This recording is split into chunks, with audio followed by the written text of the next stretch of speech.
भारत के माननीय उपराष्ट्रपति श्री जगदीप धनखड़ जी, प्रधानमंत्री श्री नरेंद्र मोदी जी, लोकसभा अध्यक्ष श्री ओम बिरला जी, राज्यसभा के उपसभापति श्री हरिवंश जी, राज्यसभा में सदन के नेता श्री जगत प्रसाद नाडा जी, राज्यसभा में विपक्ष नेता श्री मल्लिकार्जुन खड़गे जी, संसदीय कार्य मंत्री श्री किरेन रिजिजू जी, लोकसभा में विपक्ष नेता श्री राहुल गांधी जी, माननीय सांसदगण और प्यारे देशवासी, संविधान दिवस के पावन अवसर पर आप सभी के बीच आकर मुझे हार्दिक प्रसन्नता हो रही। संविधान हमारे देश का सबसे पवित्र ग्रंथ है।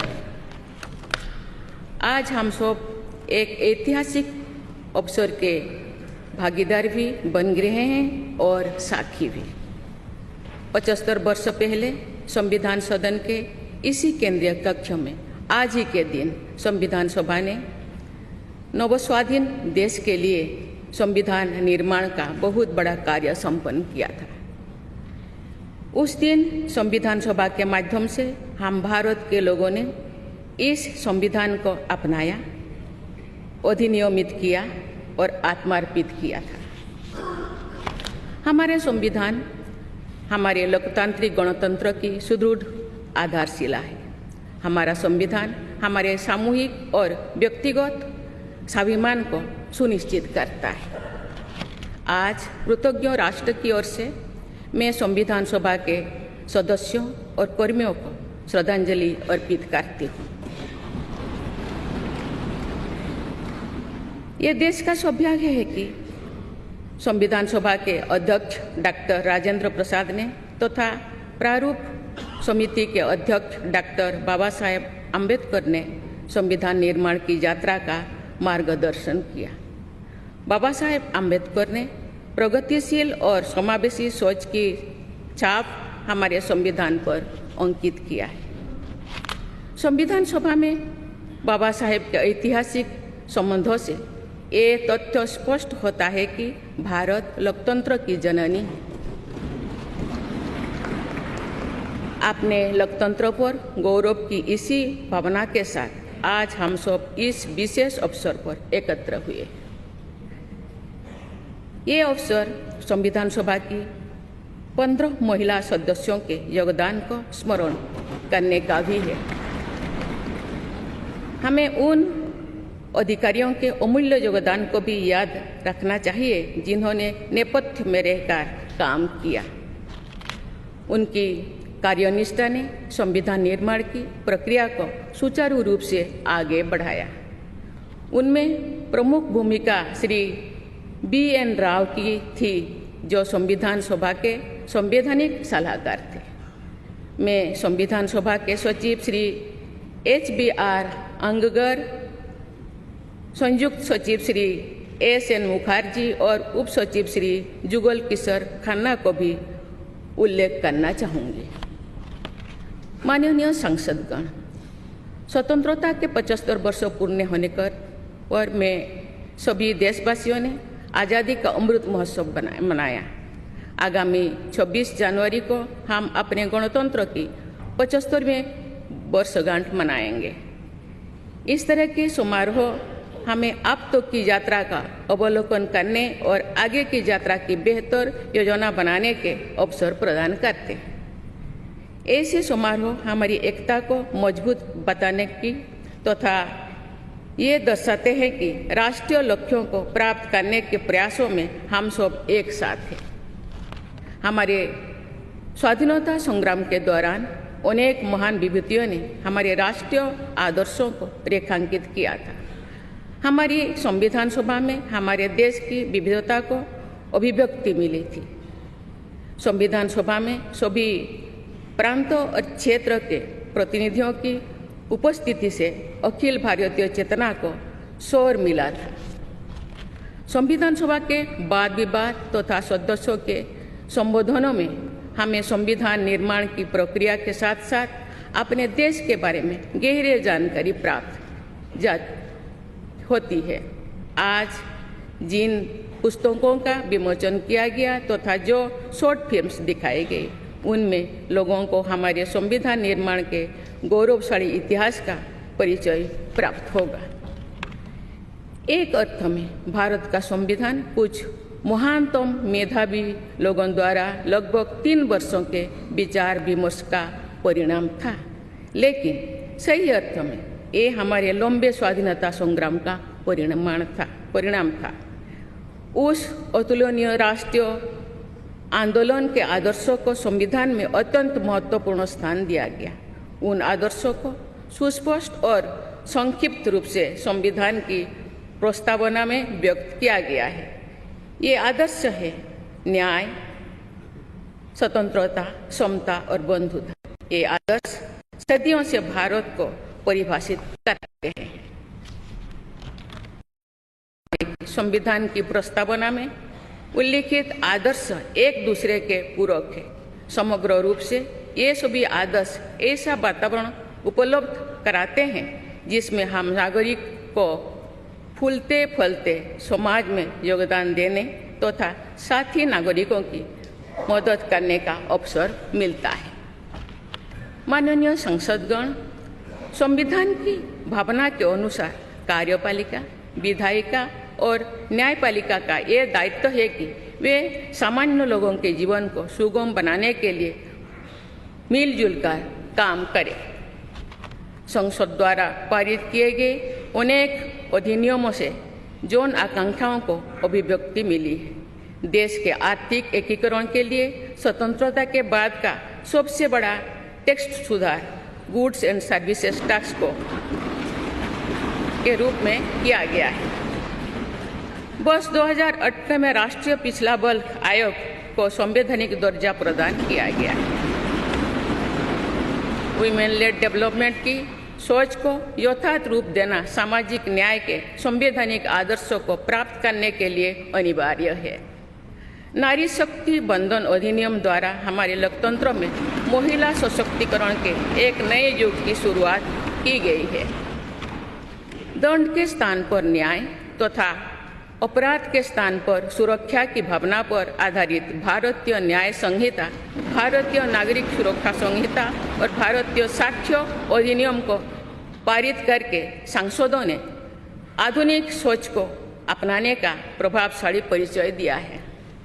ऐसे अनेक अधिनियमों को पारित करने के लिए मैं सभी सांसदों की सराहना करती हूँ। पिछले कुछ वर्षों के दौरान सरकार ने समाज के सभी वर्गों, विशेषकर कमजोर वर्गों के लोगों के विकास के लिए अनेक कदम उठाए हैं। ऐसे निर्णयों से लोगों का जीवन बेहतर हुआ है तथा उन्हें प्रगति के नए अवसर मिल रहे हैं। गरीब लोगों का अपना पक्का घर मिल रहा है, बिजली, पानी, सड़क की सुविधा मिल रही है, खाद्य सुरक्षा और चिकित्सा सेवाएं मिल रही है। देश में बड़े पैमाने पर विश्व स्तर का इंफ्रास्ट्रक्चर बनाया जा रहा है। समग्र और समावेशी विकास के ऐसे अनेक प्रयास हमारे संवैधानिक आदर्शों को आगे बढ़ाते हैं। इस प्रयासों के लिए मैं सरकार की सराहना करती हूँ। उच्चतम न्यायालय के प्रयासों से देश की न्यायपालिका हमारे न्याय प्रणाली को और अधिक प्रभावी बनाने के लिए अनेक प्रयास कर रही है। न्यायपालिका विचाराधीन कैदियों को और जेल सुधार के विषयों पर भी कार्यरत है। हमारे देश में मूलभूत अधिकारों का दायरा समय के साथ विस्तृत होता रहा है। अपेक्षाकृत कम साधन संपन्न लोगों को कानूनी सहायता प्रदान करने के संवैधानिक निर्देश प्रति जागरूकता और सक्रियता बढ़ रही है। माननीय सांसदगण, कार्यपालिका, विधायिका और न्यायपालिका के साथ साथ सभी देशवासियों की सक्रिय भागीदारी से हमारे संवैधानिक आदर्शों को शक्ति मिलती है। हमारे संविधान में प्रत्येक नागरिक के मूल कर्तव्यों का स्पष्ट उल्लेख किया गया है। भारत की एकता और अखंडता की रक्षा करना, समाज में समृद्धता की भावना का निर्माण करना, महिलाओं के सम्मान को सुनिश्चित करना, पर्यावरण की रक्षा करना, वैज्ञानिक दृष्टिकोण को अपनाना, सार्वजनिक संपत्ति की सुरक्षा करना तथा राष्ट्र को उपलब्धियों की नई ऊंचाई तक ले जाना नागरिकों के मूल कर्तव्यों में शामिल है। हमारा संविधान एक जीवंत और प्रगतिशील दस्तावेज है। बदलते समय की मांग के अनुसार नए विचारों को अपनाने की व्यवस्था हमारे दूरदर्शी संविधान निर्माताओं ने बनाए थे। हमने संविधान के माध्यम से सामाजिक न्याय और समावेशी विकास के अनेक बड़े लक्ष्यों को प्राप्त किया है। नई सोच के साथ हम भारत को विश्व समुदाय में नई पहचान दिला रहे हैं। हमारे संविधान निर्माताओं ने भारत को अंतर्राष्ट्रीय शांति और सुरक्षा को मजबूत बनाने में महत्वपूर्ण भूमिका निभाने का निर्देश दिया है। आज एक अग्रणी अर्थव्यवस्था होने के साथ साथ हमारा देश विश्व बंधु के रूप में ये भूमिका बेखूबी निभा रहे हैं। हम विश्व समुदाय में उपलब्ध अच्छे विचारों विनम्रता के साथ आत्मसात करने के लिए भी तत्पर रहते हैं। देश की जरूरतों के मुताबिक उत्कृष्ट विचारों और पद्धतियों को अपनाने की इसी भावना का उदाहरण हमारे संविधान निर्माताओं ने प्रस्तुत किया था। संविधान सभा के दूरदर्शी सदस्यों ने हमें एक प्रेरणादायक संविधान दिया जो अन्य देशों के लिए भी एक आदर्श साबित हुआ है। संविधान सभा के अध्यक्ष और मेरे प्रतिष्ठित पूर्ववर्तियों में सर्वप्रथम डॉक्टर राजेंद्र प्रसाद ने वर्ष 1949 में आज ही के दिन अपने भाषण में एक विचार व्यक्त किया था कि संविधान को जीवंत बनाए रखना उन लोगों पर निर्भर करता है जो उसका संचालन करते हैं।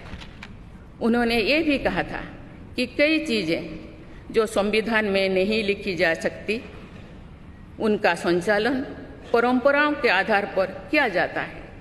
उन्होंने ये अपेक्षा व्यक्त की थी कि हमारा देश आवश्यक सामर्थ्य अर्जित करेगा और समुचित परंपराएं विकसित की जाएगी। मैं पूरी विश्वास के साथ कह सकती हूँ कि लगभग 3/4 सदी के संवैधानिक यात्रा के दौरान हमारे देश ने उन क्षमताओं को अर्जित करने और आर्थिक परंपराओं को विकसित करने में उल्लेखनीय सफलता प्राप्त की है। हमने जो अनुभव प्राप्त किए हैं आने वाली पीढ़ियों को उनसे अवगत कराया चाहिए। वर्ष 2015 में सरकार द्वारा 26 नवंबर को संविधान दिवस के रूप में मनाने का निर्णय लिया गया। तब से प्रत्येक वर्ष मनाए जा रहे संविधान दिवस के समारोह से हमारे युवाओं में देश के बुनियादी दस्तावेज यानी संविधान के विषय में जागरूकता बढ़ाने में मदद मिली है। संविधान के प्रति युवाओं में उत्साह को देखकर हम सब देश के भविष्य के प्रति आश्वस्त हो सकते हैं। मैं सभी देशवासियों से अनुरोध करती हूँ कि वे हमारे संवैधानिक आदर्शों को अपने आचरण में डालें, मूल कर्तव्यों का पालन करें तथा वर्ष 2047 तक विकसित भारत के निर्माण के राष्ट्रीय लक्ष्य के प्रति समर्पण के साथ आगे बढ़ें। मैं संविधान दिवस के अवसर पर सभी देशवासियों को बधाई देती हूँ। आप सभी को मेरा शुभकामनाएं। धन्यवाद। जय हिंद, जय भारत।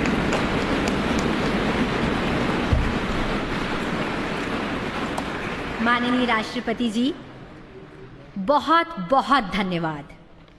अब हम आपसे विनम्र अनुरोध करते हैं कि आज के इस विशेष अवसर पर आप पूरे राष्ट्र के साथ उद्देशिका का वाचन करने की कृपा करें। आप सभी से भी सादर अनुरोध।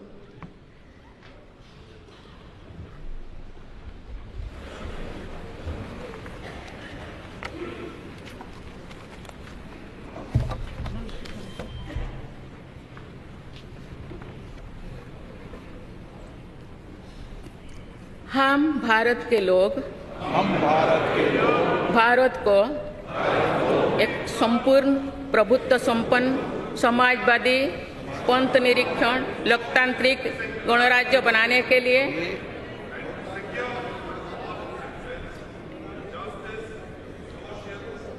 जो था उसके समस्त नागरिकों को सामाजिक, आर्थिक और राजनैतिक न्याय, विचार, अभिव्यक्ति, विश्वास, धर्म और उपासना की स्वतंत्रता, अभिव्यक्ति, विश्वास, धर्म और उपासना की स्वतंत्रता, प्रतिष्ठा और अवसर की समता प्राप्त करने के लिए तथा उन सब में व्यक्ति की गरिमा और राष्ट्र की एकता और अखंडता सुनिश्चित करने वाली बंधुता बढ़ाने के लिए दृढ़ संकल्प होकर अपनी इस संविधान सभा में आज तारीख 26 नवंबर 1949 ईस्वी को एतद द्वारा इन संविधान को अंगीकृत, अधिनियमित और आत्मार्पित करते हैं।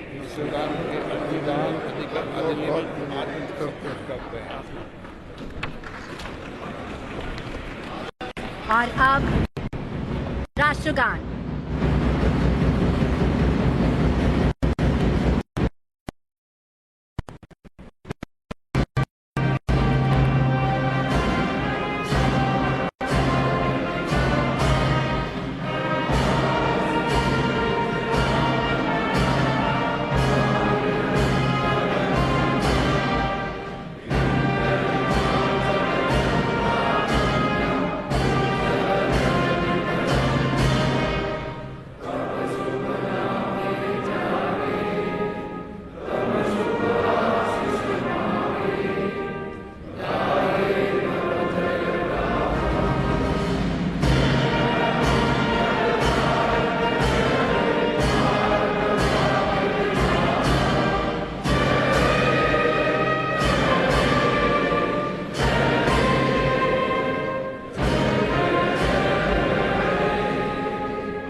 जय।